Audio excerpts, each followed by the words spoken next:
All right, welcome into today's show. I'm your host, Kurt Mueller, joined today by co-owner of ResQue Rubs, Josh Hall. He's coming to us out of Cumming, Georgia, which is in the Atlanta, Georgia area. Josh, thanks for joining us on the Barbecue Life.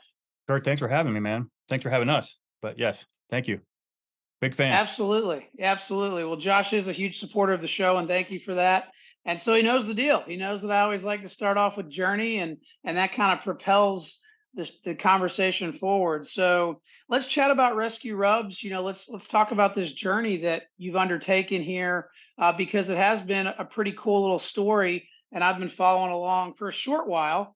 But yeah, educate us about this journey that you have been on with ResQue Rubs. So yeah, thank you. Yeah, it's been a journey, but it's been a fun one. Ironically, today is my anniversary.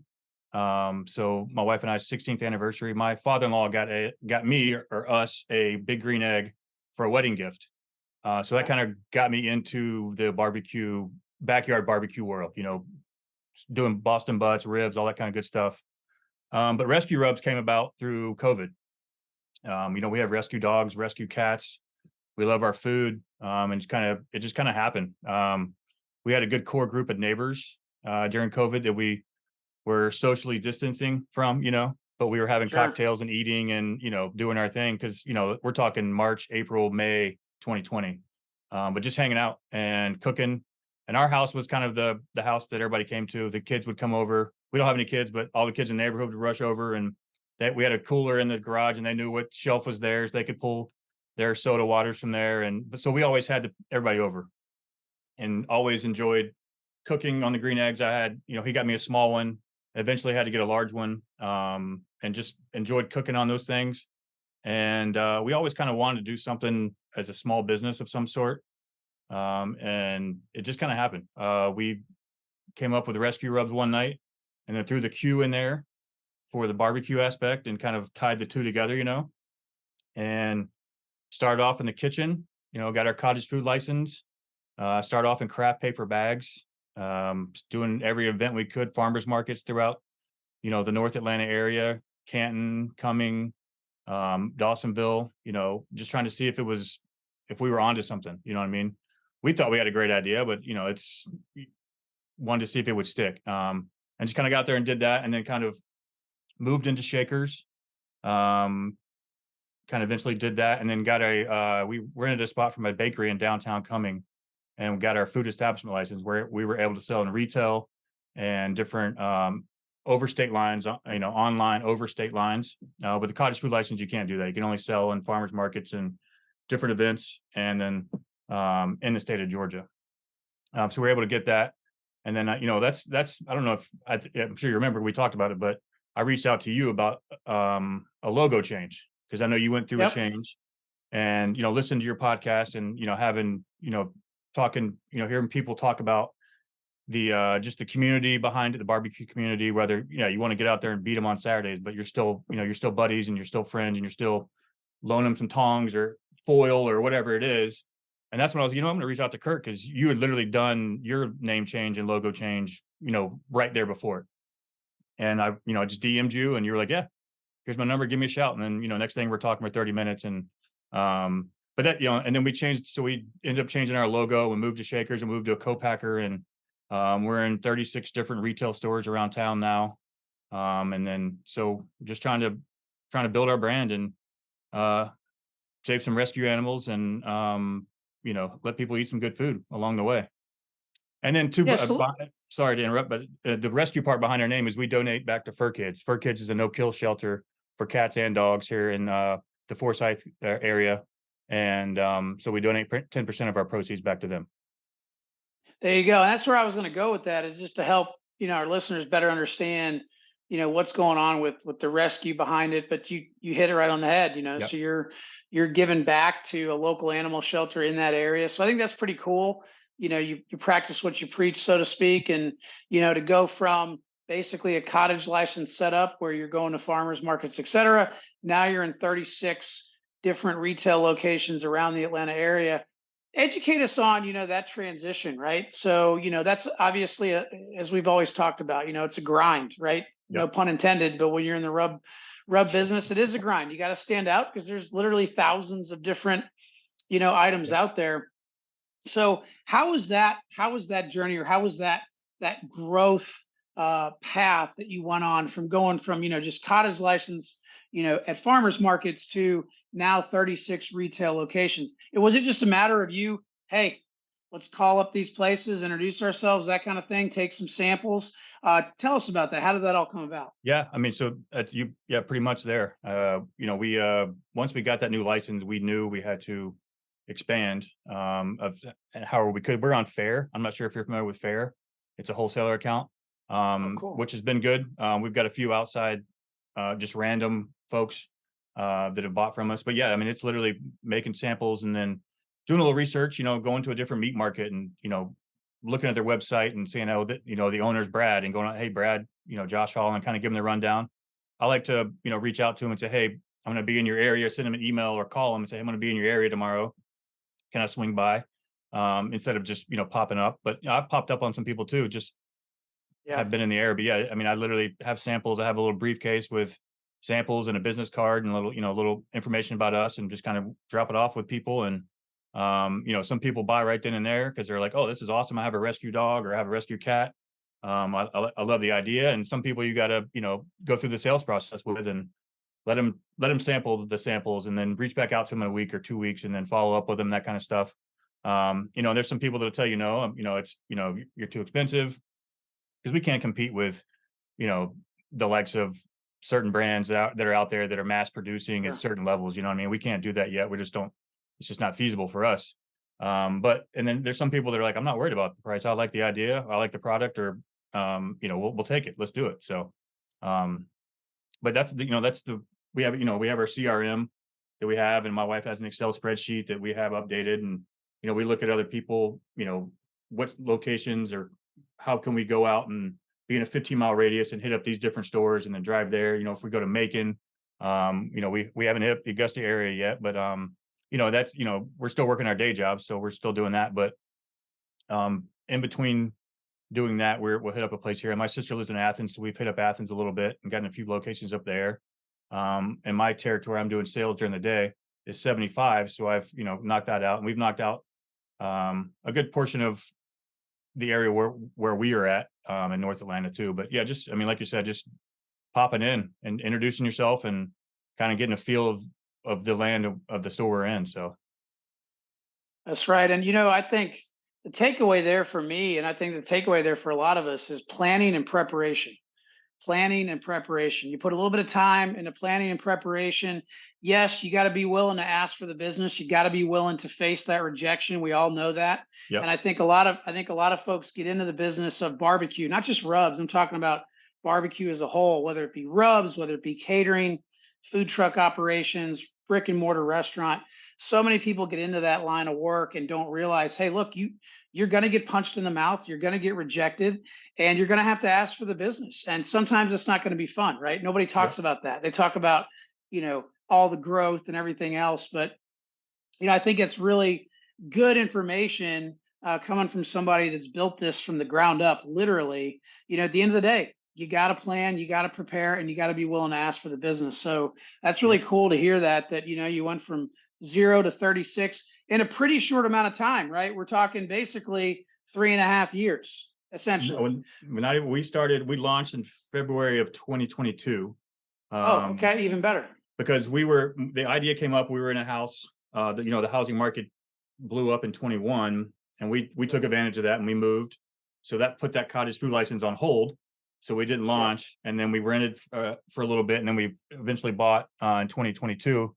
I mean, at the end of 21, and so in February of 2022, we launched. But like I said, yeah, we were literally, it was online sales only. We built our website with Squarespace and had like literally the craft paper bags. And looking back, they were awesome at the time because that's what we had and that's what we could afford. But looking back, it was just, it is what it is. But it's funny, and it's awesome to look back and, like you said, the journey of it. Um, The but even journey. too, So and tell us about your lineup. What's your so you guys started with, I think, three, yep. when you first launched, so less than 2 years, which is, it's crazy to think of the growth you've gone through in less than 2 years. But yeah, what's your lineup look like now? Talk to us about that. So they're all named after our dogs, past and present. And we have three cats too. They're going to have rub at some point. But so we have a Doozy's barbecue rub, which is something that we kind of like a COVID during COVID, just kind of throw in some sugar, brown sugar, paprika, garlic, salt, and just trying to, and those craft paper bags I was talking about, we'd make the samples and pass them out to neighbors and family and friends, and write on there, barbecue one, and write the date so they could give us feedback and say, oh, barbecue one is better than barbecue two or whatever it may be. But we have, a Doozy's barbecue, Dixie's all purpose, which is, a salt, pepper, garlic base, but it has our own little twist to it. We've got a little bit of oregano and there's a little bit of sugar too, and some Worcestershire powder, but it has our own little SPG feel to it. And then we have, back to my father-in-law who got me the green egg, Duke's steak rub is his recipe from that we've been eating for 20 years, but it's a coffee based beef steak rub. And when we started this, we knew we wanted to partner with a local coffee shop. So we partnered with Because Coffee, which is a coffee shop in Dawsonville. And we did a little research on them as well. And he and Doug, the owner, they do some awesome stuff with a CBI program in Dawson County, which is the students with disabilities. So he takes care of, he does a lot of work in charity with them. And when I met him, it was just, I knew right away, I was like, all right, this is the coffee shop we want to go with. And I went in blind and just kind of were picking their brain. And I was like, hey, I'd like to have a little medium roast. I'm going to make it into a rub. And he was behind the counter. He's like, oh, try the Old Friend blend. So we've had Old Friend blend in our Duke steak rub ever since. So, and that's been an awesome partnership. And when we went to co-packing, that's one of the things I made sure of, that we could use Because Coffee's coffee in our Duke steak rub, because it was, the partnership was there, and I didn't want to break that at all by any means. And every co-packer was willing to do that. But that's just something we wanted to make sure we kept that partnership. And I then love we that. have Annabelle's Sweet Heat, which we just released about 3 weeks ago. We picked that up from the co-packer then, and that was a journey too. Every day I felt like we were eating pork chops or chicken wings, trying to, it was too hot, it was too sweet. Take this, take that, adding some granulated honey to it, adding this, adding that, added some more jalapeno or whatever it was. So, but just taste testing again. We were passing it out to all our family and friends and neighbors. What do you think? What do you think of this one? So, we have 4, and then we have a few others that are down the line. We've got, like I said, we've got 3 other cats, and we got another dog that we want to name one after, and do like a fiesta, maybe a garlic, maybe Italian rub, something along those lines. A few other ideas that are out there that will come with time, hopefully. So constantly adding to that lineup, and I think it's cool how you've got a story basically behind each one of your rubs. There's a story, and I think people love to hear stories. I also think what you said about partnerships is really, really critical to kind of expand Huge. on, right? I mean, this Oh yeah. even if you're simply trying to be, I had a guest on a few episodes back who was just a backyard guy. He had a full-time job, but he loved cooking brisket, he loved barbecue. He's not a caterer, he's not a food truck, but he saw the importance of building his brand. And again, he's just a guy that likes to cook barbecue, but Yep. he's been able to build his brand, and has a website and that kind of thing. And so you've touched on some of that, and the importance of building that brand, even though, hey, this is not your full-time gig, quote unquote. You've got something else that you're doing that kind of keeps some stable income coming in. Yeah. But I think it's important for people to realize that even if you don't really have big plans for your business, which I'm of the opinion you think big. I mean, that's just how I'm wired. Yeah. I'm either going to go all in or not do it at all. And again, I know that's just my take on it. But I would encourage anybody out there, even if you're saying to yourself, hey, look, I just want to be a cottage based business, so to speak. Hey, don't neglect branding. You never know where that branding can take you. And Yep. next thing you know, maybe you're seriously considering leaving your job, right? So I think it's cool to hear that branding piece, and that's a great lead in actually to what I wanted to ask you about, and that is branding, right? You alluded to a little bit earlier. You talked about this big shift. So let's talk about the shift first, because that is a question that I get from a lot of people. How do you go about changing a logo or changing a name? And you did that. So what was that like? Talk to us about that. It was, for us, we didn't change the name, we just changed our logo. And you Right. can see our logo, our original logo that we designed on Canva. My wife got on there and was all the credit to her. And because it was all right, well, let's put a Paul on there and let's put Rubs for a reason as our slogan, and then put our, our website so people can see it. And a lot of times, we're doing these events, and people would be like, is this for humans? Is this for dogs? Who the hell is this for? That kind of thing. And but that generated conversation too. So we could talk to them like, no, it's for both. It's for humans to eat, but it benefits the animals as well. And then so we went to the co-packing. We rushed our labels when we moved to Shakers, and this time last year we went to a graphic designer and rushed them. We wanted our animals on there, and we just rushed them. Well, I'll leave it at that. Yeah. And we went to a co-packer. I said, hey, we both agreed we had to change it and figure something out. But James Argo with Oconee Gold barbecue sauce, I'm not sure if you're familiar with him. Great dude, great barbecue sauce as well. And I reached out to him, same thing I kind of did with you. Said, hey, can I pick your brain? I'm going to be in Athens, going to my nephew's basketball game. And so because he's in a similar spot than me of just kind of getting going. He's much further along. He's blowing up pretty well. But we were just talking small business and the business of barbecue too. But he put me in touch with his graphic designer, and we talked on the phone and kind of told him what we were trying to do. And we wanted something to differentiate us. Like, hey, this is for cooking, but it's also for animals as well. So he came up with this logo that we love. And it's kind of got like a grill, and it's got a flame, and it has ResQue Rubs, and has a paw on there. So for us, we spent a good bit of money. We had literally just bought hats, a bunch of hats and some t-shirts with this old logo on it. And we've had to eat some of it, you know what I mean? And we had like tablecloths for our events that have our old logo on it that, I've told, it's kind of like, the retro uniforms in sports, or the the alternate uniforms. We're just gonna have an alternate logo. And it will, Yep. it'll slowly go away at some point, maybe, but it never will, just because it's part of our story, it's part of our history. So it's just kind of is what it is at this point. But it's kind of like you said, just rip the Band-Aid off. I remember Yeah. you telling me that, and it was like, all right, just do it. So we just kind of went with it. And because we were concerned with the t-shirts and hats that we had just purchased, and it just kind of happened. The coincidence of meeting this graphic designer and him throwing this new logo at us was like, oh, this is it. Like both of us, Amanda and I, were like, yep, we love it. Let's go. But it was the name change. Not having a name change made it easier, because it's just updating photos on the website and little things like that. But that was and two, when we went to him, we said, hey, like this is saturated market. There's a million sauces, a million rubs out there. We said, when you're looking at the sauce, if you're on the spice aisle, make us stand out a little bit. You know what I mean? Instead of just not a plain Jane, but like, help us generate your eyes towards that thing. And Mike was great about that. So shout out to Mike at Parsons at Fireside Graphics too. So, and that, that's the gist of it basically is, our logo change. And we had to switch out some product at some of the locations we had already been in. And just as a courtesy, I think. And plus we wanted to do it like, if they were still sitting on some, because we started selling, our first store was January, and we did the logo change in May. We picked up product in May. So there's a few locations that we got in that still had some old product that we changed out. And, it's one of those things, you just kind of eat it and kind of wear it. Right. But it's, it's part of the building your brand. The cost of doing business, as they say, Exactly. right? Yep. For sure. And I love number one, your energy and your optimism, right? You seem to be a glass half full kind of guy, Try to be.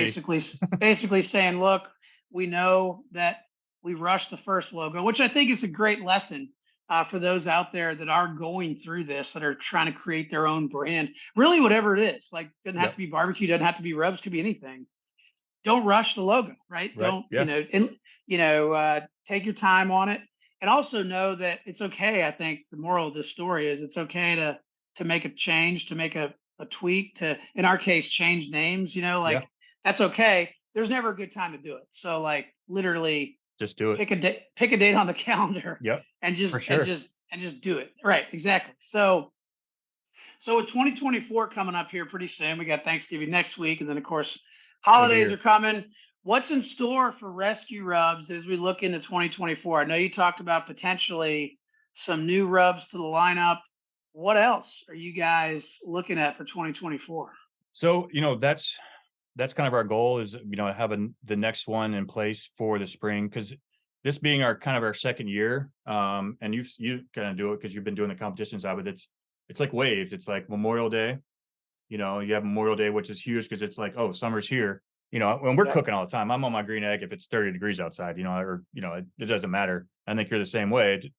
It's not it's grilling season all the time, but there's grilling Yep. season, for the most folks, and it's Memorial Day, and then you go to 4th of July, and then you go Labor Day. It's the kind of the end. Then football season too. So we're kind of going to have. We want our vision is to do like a Memorial Day release, a 4th of July release, and then a fall Labor Day football release. Somewhere in that time frame, and just kind of, and that's kind of our goal is kind of just slowly, because obviously you could overdo it, but then again, it's just like that's what we want to do. So let's just see if it happens, and go with that. But that's kind of the plan as far as release dates. But then again, and we're going to be getting out there, but just trying to get into different locations. I think we've talked about making some trips around the South, heading up to Charlotte and just kind of picking a Thursday, Friday, and doing that. Like you're saying, do some research, reach out to Yeah. some folks, say, hey, we're going to be in town. We'd love to swing by. This is this is who we are, and then just kind of see if that can build the brand that way, slowly but surely. Doing a little bit more, not necessarily traveling, but 2-day trips or overnight trips instead of just doing the local North Atlanta area where we're back home at night. You know what I mean? That's right. So from a targeting standpoint, and this is probably more of a sales question, right? How are you going about targeting these various, potential customers? Are you obviously? I know you're doing your research, you're doing some homework, but are you looking for specific things, or is there any sort Um, of kind of so a method you have? yeah, so I mean, we're a part of Georgia Grown, which are you familiar with them? I am, Georgia yes. Grown community. So on their website, they have just a list of other Georgia Grown folks, and they're general stores, meat markets, stuff like that. So obviously those meat markets in any town, um, but in not necessarily like a gift shop, but like we were in Florida, we go to St. George Island every year, and there's a little gift shop, surf shop down there. We've gotten to know the folks, and just another good fit, because people stop in and, you might be on vacation and you might need a steak rub or a barbecue rub for, that week, but you take it home and then kind of that helps. But little things like that. Yeah, we'd love to be an academy or, a big store one day, but that's not really our goal right now. And our price point is not there, to be honest with you, either, to get there, and we can't, sell it for $2 or $3 to the wholesale price for them to be able to make their money on it too. So and hopefully that'll come one day. But yeah, I mean, just the local meat markets, the Georgia Grown has been big for us. And then honestly looking on other people's website and seeing what stores they're in. Ace Hardware has been good to us lately. Just random Right. Ace Hardwares. And the one thing with Ace Hardware too is a lot of times they're owned by one person owns 3 or 4 of them in a 10-15 mile radius too. So you get into one, you get into 2 or 3 more. So that's been good to us lately. But yeah, just I mean, just like you're saying, just doing research. And when we do, like, there's places in Macon, there's a couple sausage. There's like a sausage factory, and there's other meat markets, stuff like that. Just picking and choosing, but not choosing, but just picking. Just trying to find the right fit for us. All about shots on goal, right? Exactly, for sure. And, You a lot miss of times too, 100%. a lot of these folks are, they love supporting small business because that's what they are. You know what I mean? So they, once you get in there and you kind of like you got to go in and sell. You got to go in and sell yourself and sell your product. So and let them believe in you. And a lot of times, like I said, that's leaving the samples, and you might have a great idea but have a crap product. But we feel like we have a great product and a great concept. So Yeah, great story, and you've gotten great feedback. That's the other thing too. I think anytime you're developing a product, doesn't have to be a rub, doesn't have to be a sauce, could literally be anything. Get yeah. some feedback from people that are not your friends and family, right? Hmm. Because they're, Yep. especially when people get things for free, they're always going to tell you it's great. Yep. You know what I mean? And So so and so the funny thing about that too is, like I was telling you about our good core group of neighbors in the neighborhood yeah, during COVID. They all have kids, and they're, and they range from 9 to 12, 13. And they were, oh, Mr. Josh, this is good. Mr. Josh, this isn't good. You know what I mean? Because a kid's going to tell you, to be honest with you. They don't care. right. They're going to be honest. And like we had a pizza night one night where they came over and we all made pizzas and stuff like that. But it was just fun, and that's kind of when we realized, all right, maybe we might be on something because yeah, like you're saying, friends and family, oh, that's so good, it's the best barbecue ever. It could be the worst barbecue ever. They're going to say it's good, Yep. you know what I mean? But a kid's going to be like, oh, this is crap. Oh, no, that's good, you know. And so, but yeah, that was kind of a reassuring thing. Like, all right, maybe these kids in the neighborhood are telling us the truth. They're not going to lie to us. You're not going to lie to us. That's exactly right. So I think that's a great reminder for all of us. Make sure you're getting that good, hard, honest feedback up front. And Yep, again, you're never. I actually prefer to hear the negative feedback because I want to know what we can do to improve. And I'm sure for you're the sure. same way. I think I've seen So you we post about that too, where it's like, hey, you know what, tell me. And and I worked in restaurants forever too, since I was like 15. And it's the people that don't complain that walk away that are the worst ones because if they have a bad experience, they walk away and they don't say anything to you. They're not spreading your word. They're just going to leave and right. not come back.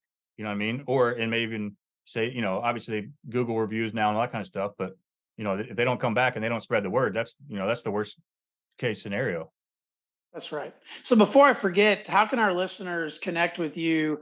What are your handles on Instagram, Facebook, all that good stuff? It's ResQue Rubs. It's ResQue, rescuerubs.com. And then we're on Facebook, Instagram, and diving into TikTok. This the social media, and I've heard you talk about it. We try to post every day. Some days I feel like we're posting too much, but it's a necessary evil, and it's Yep. free advertising. It's you got to do it. And I wasn't even on Facebook, 2 years ago. I originally had Facebook and I got off of it, and it's one of those things you got to do it. I mean, it's free, and you can build a loyal brand, a loyal following behind it. You know what I mean? So, That's right. That's right. And we'll um, have all those links to your various Instagram, Facebook, and website. We'll have all those in the show notes as we thank you. always do. So a way to kind of wind things down a little bit. One of the questions I always like to end with, and that is some wise words, right? Words of wisdom, right? For really Yep. anybody. I'm just curious in this basically very short journey, essentially 2 years, a little less than 2 years. What words of wisdom can you share with our listeners that might be considering a similar path? Just do it. And I think somebody on your podcast has said it before. Just do it. I mean, it's never going to be. It's not always going to be easy. It's not always going to be fun, but at the end of the day, it's rewarding. And just get out there and do it. If it's especially if it's something you love. Like I said, we love our food. We've always loved cooking, and we love our animals. And so like I said, we put them together, and just get out there and do it. If you think it's the right thing for you to do it. And there's going to be hiccups. There's going to be I don't even call them mistakes because they're not mistakes. They're just hiccups and they're bumps in the road. And it's a learning curve or learning tool. But yeah, just get out there and do it. And it's funny too because you're in the a lot of times I hear folks on your podcast talk about how the barbecue community is just the network. Same thing with us doing these different events. These small business owners. A barbecue team is a small business in a sense, right? And it's just the camaraderie and it's just the fellowship and having other people's back. You get out and get to meet these people doing these events. So just get out there and do it and find there's so many different avenues that you can join and jump onto and try to promote your product, whatever it is. Like you're saying, if it's a pie company or if it's a candle maker or whatever, there's so many different avenues. Just do it. Love it. That's a powerful way to wind things down. Just get out there and do it. Get your hands dirty. Open yourself up for rejection and just do it. So Yep. he's Josh Hall. He's with ResQue Rubs with a Q, Yep. ResQue Rubs. You can find him on Instagram, Facebook, and at rescuerubs.com. Josh, thanks again for joining us on the show. Great discussion. Kurt, appreciate you, man. We appreciate it. Thank you so much. Take care.